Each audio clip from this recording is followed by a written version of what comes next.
Welcome to our show, Never Trust a Fart. We are broadcasting on Twitch to begin with, and I take it, I add some music, edit it up, put it on YouTube on every Wednesday, so this will show up on Wednesday. If you would like to be a guest on here, let us know. We will invite you to our Zoom meeting, which is what we're using the format here. That's what this is, Zoom, streamed over to Twitch and then recorded for YouTube. And by the way, everybody, if you're watching, I'm sorry I rambled on with that one. We went from talking around a table to the vice presidential candidate in the challenging party to talking about rearing kids in the 2000s and what happens in the institutions. That is kind of how our table would go. We would talk about stuff like this all the time, and we'd go all over the place. You don't know. There's no script in front of us. This paper here is just bills I got to pay. But I don't even have that. There's no script here. We don't talk ahead of time. Jenks gets a hold of me and says, "Hey, I'm online. You want to go?" Sure. And we'll talk. So we really don't know what we're talking about. We know what we're talking about, but we don't know how we're going to discuss it. Earlier, if anybody was here, I think I talked about getting a kilt. I have my, 7th kilt I just bought.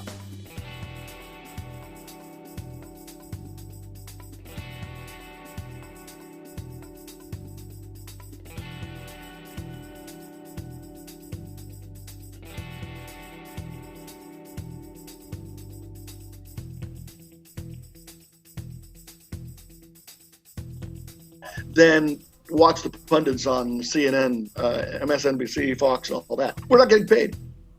And I think it's, we're never going to find a way to get paid by doing this, but we enjoy it. Yeah. We like talking with one another and invite you along. So if we can help you, let us know.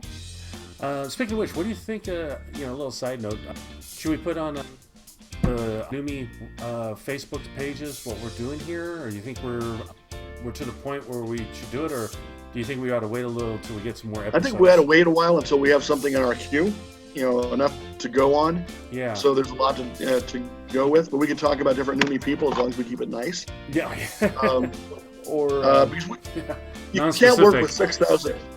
You can't work with 6,000 people for 20, 25 years of pop and not have a couple that really get under your skin. And we had some really challenging people out there who not necessarily were good people. And mind you, we had some wonderful people that we worked with too. We had great people I would lay down in a foxhole for. Exactly. But we just want to make sure that we don't totally publicly excoriate those people and leave us open to somebody saying what I did. Yeah, and we can almost say our Kevin idea, because I don't know if the NFL is going to recover to the point where it was when the Kevin idea was a good one. The way... You want to talk about the Kevin idea? I don't know. Maybe we ought to wait for another day on that one. Okay, we'll talk about Kevin another time. Kevin was one of our mutual friends. Neat guy. Yeah, I remember a lot of ideas. Definitely had a quick wit on him, and he was fun to be around sometimes. Other times he was kind of a pain, but hey, you know what? I'm sure I wasn't exactly the most nice person out there all the time either. We've had all our jerk moments, So, but, I appreciate the fact that we can get out here and we can talk politics. We can talk about people. We can talk about humorous things. Like I'm looking outside right now in Oregon. I'm seeing California blow by. Yep. Piece by piece, I'm talking about dust that. by dust. And I hate to say this, man, Doug, I feel so bad for saying this one, but I'm looking at all the Facebook posts from the Bay Area about how the smoke is killing me. I live in southern Oregon in timber country. Yeah. Where we get lightning strikes and we get forest fires every season. And actually, for the past 2 years, we've been lucky. But we get smoke so deep that you don't see a sun from July through October, sometimes through Halloween into November. You still get the smoke and fires. So please tell me about how horrible it is. You've had 2 weeks now of smoke. Mm-hmm. I'll listen to your pains. I just don't remember. I was talking to my significant other that I don't remember when I was a child all these lightning strikes and all these problems. And her response was, well, back then we kept the underbrush clear, and it didn't happen as often. Back then you didn't have the people telling the EPA what they could and couldn't do. Yeah, exactly. And I can totally see how you want to, underbrush, the fires, that's a natural thing. The trees, the seeds open up after a good fire. but you do that with a controlled fire, I believe, Well, let's talk about Yosemite. Have you been to Yosemite in the past 10 years? Oh, yes. Remember I had... That's Okay. another story in itself. Okay. You look at Yosemite and what used to be the forest floor and trees intermittently around and pine needles on the ground, you can't walk through there anymore because of the scrub. Mm-hmm. And that scrub dies and dries out, and more scrub comes on top of it. Dies and dries out, and more comes on top of it. And pretty soon you get stratus layers of fire. And we are not allowed to clear that out anymore because you might mess up the mating pattern of some owl that didn't get laid last year. Oh, and okay. The whole Numi spotted owl, that comes to mind. Exactly. And, I'm sorry, but there's gazillions of spotted owls in the world. And just because I saw one spotted owl, we couldn't build our company where we wanted to build it and put more jobs out there for more people and make ourselves profitable, more viable. Yeah. And, at some point, you got to realize that we're humans. We're taking care of the environment for the most part. I think the United States has the cleanest air quality around right now, aside from our forest fires.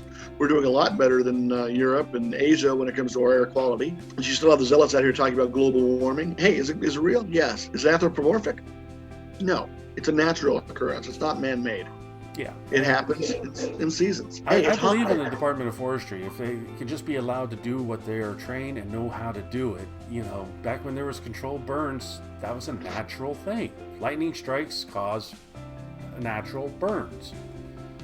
It also did another thing, is the fact that it trained firefighters. Mm-hmm. You have 40,000 firefighters on the lines right now in California trying to take care of how many fires, and they're getting their shit kicked out of them. Sorry, you want to blink that one out. But they're getting the crap kicked out of them. One of them got robbed. But those controlled fires that we did every season taught new firefighters how to fight wildfires.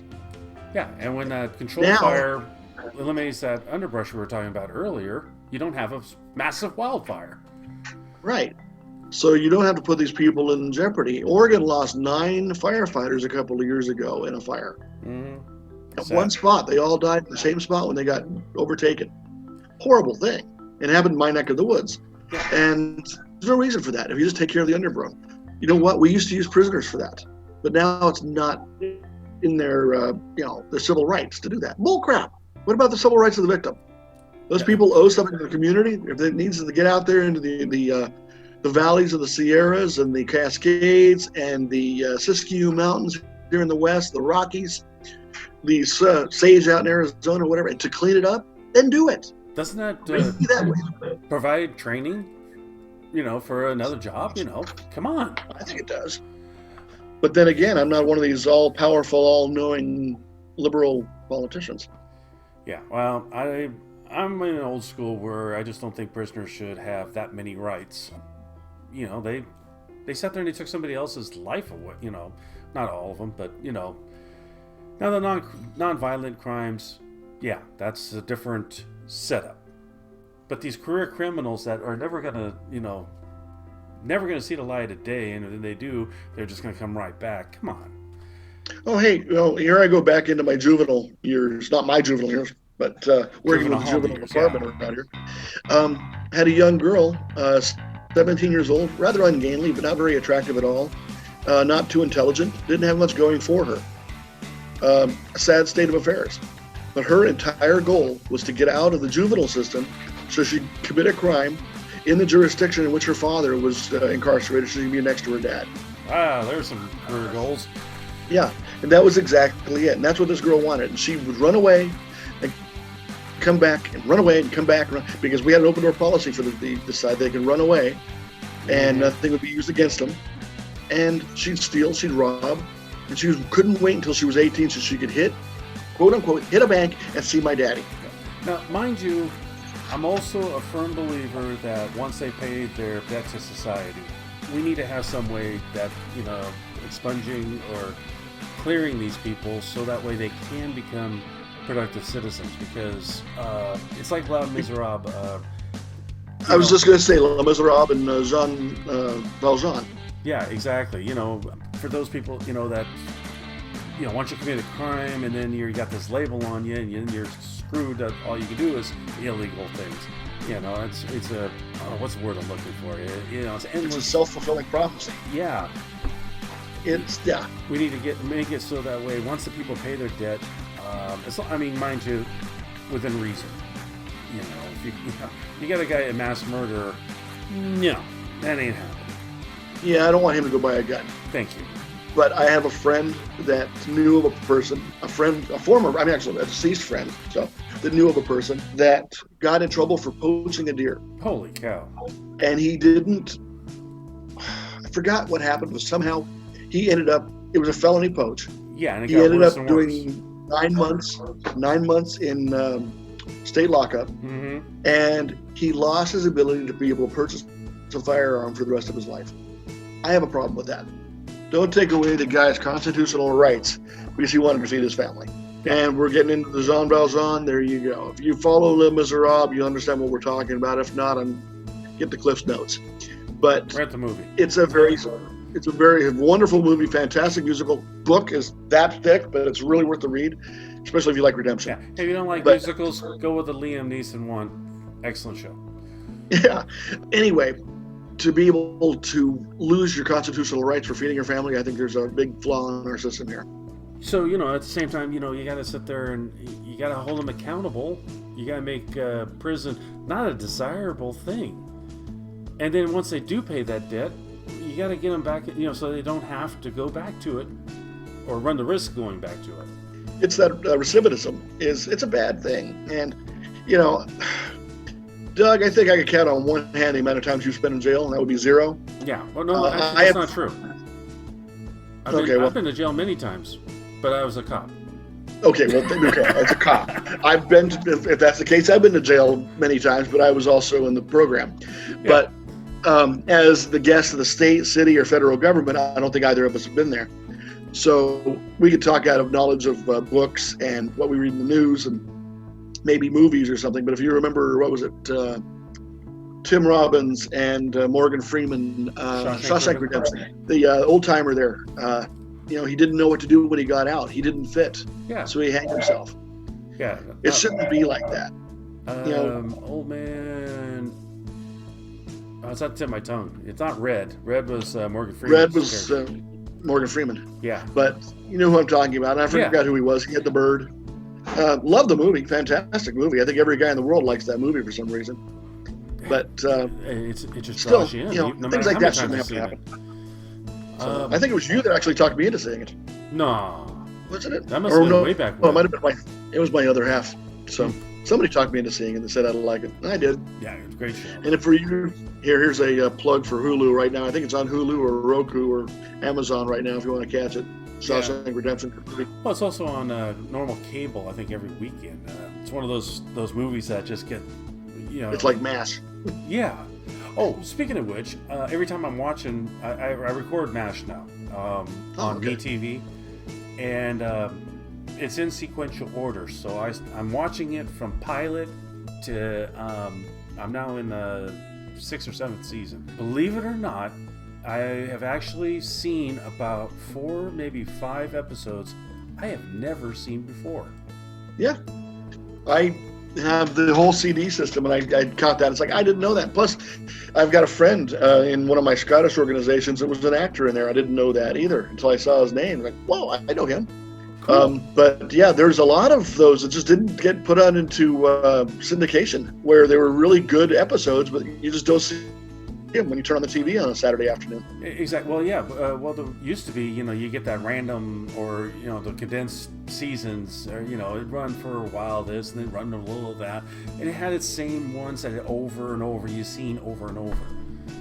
And as it's going through each and every episode, I'm catching those that I didn't see this before. And it's the I'm just thinking about something. As you say that, I remembered back in the, late 90s, I guess it was, early 2000s, late 90s, I was going to say. Somehow I got a hold of something that allowed me to buy MASH videos on VHS.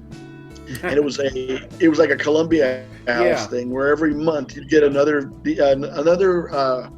video, VHS. Mm-hmm. And it would be 3 episodes of MASH on it. And it was a big old box. And I have the entire collection. Kind of like the Carol Burnett show. It's a collection. Yeah. And it's the collection of MASH, although it's not all the episodes. And it was collector's edition. And I'm still trying to figure out, because I'm collecting this. It's actually taking up room in my storage locker right now. I'm paying every month to keep it. And it's VHS.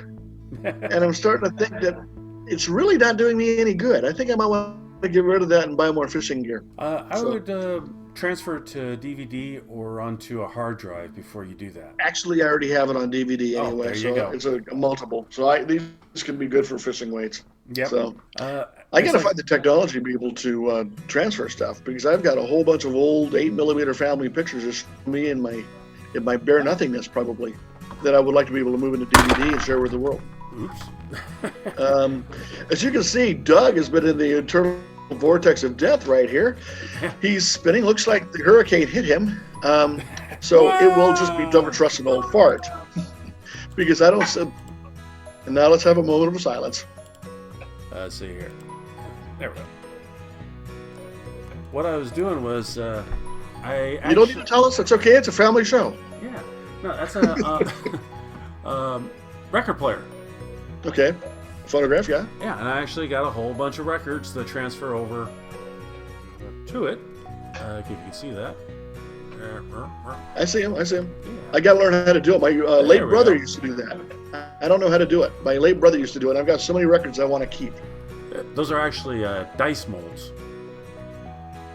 Those things in the middle there? I thought you were trying to hoard toilet paper, but okay, I see what they are now. Okay. Actually, sprue dice molds. You sit there and you pour the resin in there and you make dice. This is gotcha. Squish one. Yeah, you can make good. Cool. Yeah, I just happened to see that, so these are all the dice I've been making lately. Well, here's an example. Doug, yeah. Gaming, dice, electronics, all that. Well, what do I have in front of me right now? I've got my 9mm cleaning kit. We got our projects and such. Alright. So your background is off. Yeah, I know. I'll put that back on in a second here. I got when I edit, I gotta make sure my name doesn't come up again. There we go. All right, I'm back. Okay then. What I'm thinking about doing is when I do edit this, I might make this into actually 2 episodes, because we are approaching an hour. Yeah, I'm thinking there should be a segue in there where we can move into something else and put us in queue. Exactly. And let's see. We initially, everybody, we started off and having 15-minute chats, but so far in our 30-some-odd years of knowing each other, I don't think any of our chats have ever been anything more than 15 minutes, or anything less than 15 minutes, unless it's just passing each other and just giving each other the bird as we see each other. Yeah, exactly. But, and that's a bird in all love and respect, of course. Exactly. But our discussions never go short. They usually go long. So please bear with us. Yep. We want to make this a short attention span. We're 15 minutes to a half hour. So that way it's... not just a blah, blah, blah, waiting for the little funny part, Hold on one second. Speaking of a funny part, would you do me a favor and quit singing at the TV? Okay, there's my funny part. The joys of having an 8-year-old around the house. I know. I got a 7 and 9-year-old. This morning, the 8-year-old comes up to me and says, "Hey, Dad, I had a bad dream last night." I said, "Oh, yeah." She goes, "Well, we had a robber on our street." I said, "A robber's okay on the street. It's when we get in the house we have problems." Well, he got into our house. I think the dream got amended right there. Mm-hmm. Got in the house. I said, "Well, if a robber got into our house, it probably wouldn't bode well for the robber." No. She goes, "That's right. You'd shoot him, and Lance is strong, my son, and I'd beat him up. So any robbers that want to come around Grants Pass, Oregon after you get shot, my 8-year-old will beat the snot out of you." So. Yeah, you could probably do it too. Well, she says that she beats up my 15-year-old son pretty well. Soon to be 16. Oh, God, I got a 16 and a 17-year-old dog. I'm not used to this. Mm-hmm. Oh, yeah, we're getting old. Old farts. Hey, there we are. Exactly. So, anyways, we covered politics, Noomi. I think we hit everything we're supposed to hit. Yeah. Once again, we're going without a script. So this is pulling things out of our backside and talking about them. Exactly. We're probably going to sit there and divvy us up into 2 YouTube, so we got next week covered. I can actually... Talk tomorrow. Not tomorrow. I'll probably be asleep. Okay. Yeah, because I slept some this morning, and I plan on taking another nap because I got to work tonight. And then I'll come home, sleep tomorrow, work tomorrow night, and then I got some time off. Well, you text me whenever you're convenient. If I can do it, I'll do it. Yeah. You hear my background? Huh? You hear my background? I'm hearing some sounds. Yeah. Beating a kid? No, they're beating each other. Oh, okay. That'll come up with me later on. So, another neat thing about having an 8-year-old around the house. Addie! Chill. Looks like you're yelling at a virus. It does. I am. Another really great thing about having an 8-year-old around the house is I'm getting to really memorize every episode of Disney Channel's or Disney Plus's Lab Rats. Ugh. I don't remember that one. Bionic kids on an island. No, I never saw that one. One time you watch it, it's cute in a teen quality, kind of cute. Mm-hmm. You know, you've got the stupid parents and, you know, you always have to make fun of the adults in those things, especially with Disney. Yeah. But if you've seen it 15 or 20 times each episode, they get a little bit boilerplate. My daughter, my oldest one, I believe she actually hit during the Barney age. Yeah, so I love you, you love me. Let's hang Barney from a tree. Yeah. And we're a dysfunctional family. Then a shot rang out, and Barney hit the floor.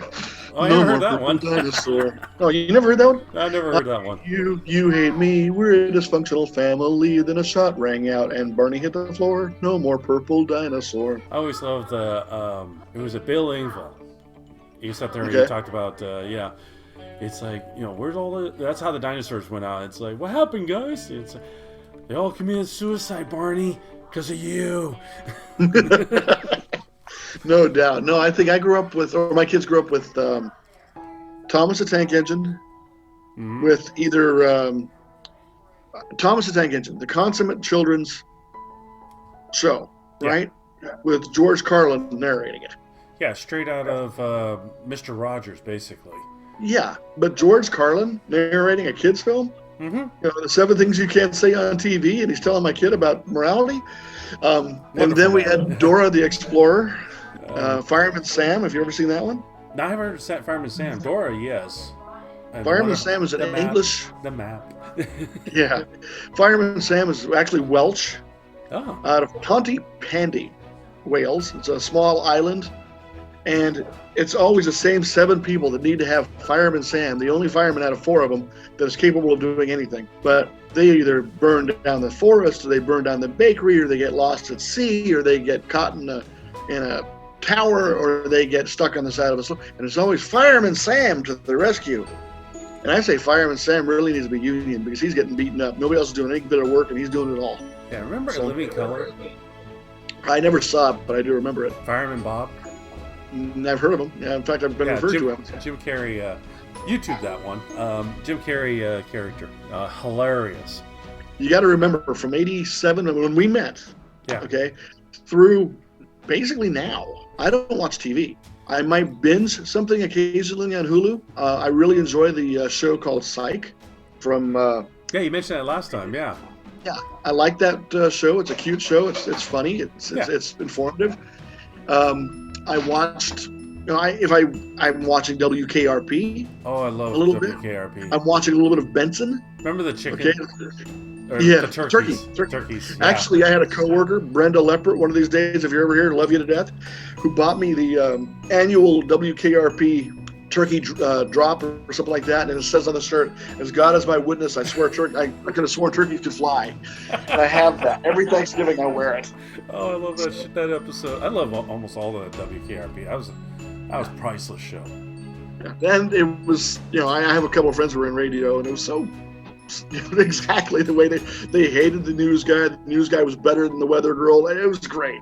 Thanks for joining us with Never Trust a Fart. If you want to support us, please go on to Patreon. You can see it on the graphic right there on how to get to it. We call in on Zoom. Thank you, Zoom. Record it on Twitch. Then I go ahead and take that recording, edit it, and we place it on YouTube every Wednesday. If you like this video, please hit the like button. If you can subscribe, that would definitely help us out. Thank you for tuning in, and we'll see you on the next one. Peace.